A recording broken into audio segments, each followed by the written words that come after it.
bazola ndombango na ndoto. Oyo bazola des esprits na yo. Oyo bazola des esprits na yo. Oyo ezomona ke yo baolanda yo eza âme na yo.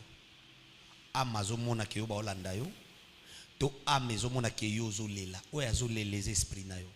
Na moni na olela mena ebite matanga ezaki ya nani. Esprit na yo nde zolela. Âme na yo nde azomona ke yo zolela. Corps na yo nde lali na mbeto. Alors là, même le monde de la sorcellerie, il travaillera na âme. Nalingi âme na yo ebima na lupango wa famille. Amen. Si o bala, si o koma na Australie, si o koma na Paris, ozolota na lemba pourquoi? Si o bali o ti, yo ozolota sou ba camarade na yo bozaka na bango ba boîte tenue to kozaka célibataire bozotambola ensemble ba tondolo na nzela ndenge nini. Si ozo musala frère, si o koma na ndaku na yo na États-Unis. Apprenez à vos enfants le respect et la préservation de tous les biens reçus. J'ai dit à partir de l'âge de 5 ans, apprenez ça déjà à l'enfant. Comment respecter ce qu'ils reçoivent?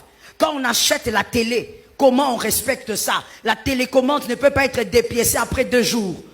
Et toi tu viens, maman c'est l'enfant vraiment. Est-ce que je peux tuer quelque chose maintenant et tout de suite? Est-ce que je peux tuer quelque chose maintenant et tout de suite? Non, cette maison, parce qu'il y a le bébé, il faut que les verres se cassent. Quelle mentalité de la pauvreté! Le verre ne doit pas se casser parce qu'il y a des enfants dans la maison. Si ça se casse demain, quand tu auras l'argent, tu achèteras encore les verres.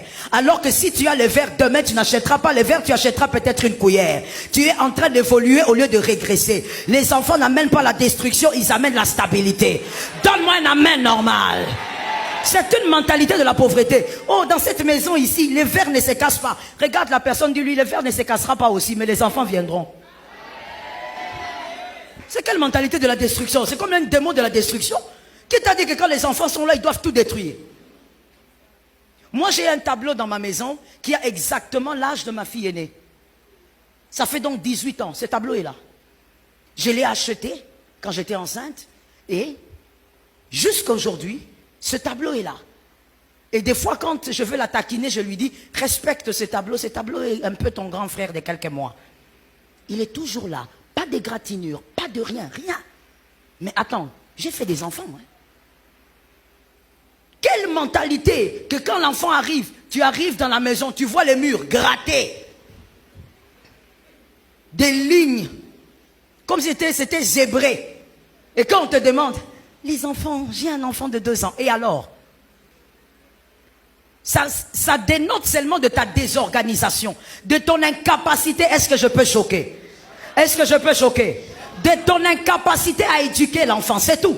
Ça ne veut pas dire que tu es féconde, ça veut dire que tu es incapable d'éduquer un enfant. Apprends à l'enfant déjà dès qu'il est petit. C'est lorsque le champ est vierge, sa tête, son cerveau est disposé à recevoir les éléments essentiels d'une vie. C'est là qu'il faut commencer à placer les fondements. Est-ce que quelqu'un m'entend?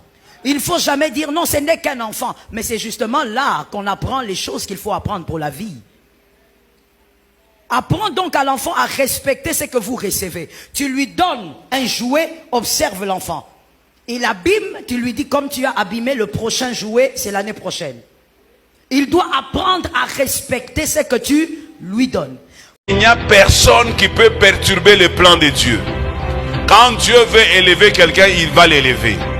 Que vous soyez contre la personne, que vous souteniez la personne, que vous ne la souteniez pas, si Dieu décide de la bénir, il va bénir cette personne. À l'église, écoutez-moi, si vous comprenez que Dieu a béni quelqu'un, prenez cette attitude. Ne le maudissez jamais, ne le combattez jamais, mais bénissez-le. Parce que la Bible me dit quoi? Quiconque te bénira sera aussi béni, et celui qui te maudira sera aussi maudit.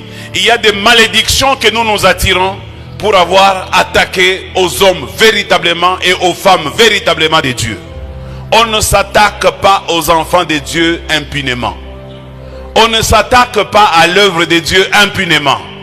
On ne combat pas l'église de Dieu impunément. Ça veut dire tout celui qui combat l'œuvre de Dieu, les enfants de Dieu, retrouvera un jour une bonne punition réservée pour lui et il payera pour tout ce qu'il a fait pour empêcher et bloquer l'œuvre de Dieu et les enfants de Dieu de s'épanouir. Si tu es dans ces conditions-là, répands-toi et Dieu te donnera aussi une chance de réussir. Jonathan a compris cela. Il a dit, je ne peux pas me battre contre l'œuvre de Dieu. Ne vous battez pas contre ce qui vient de Dieu.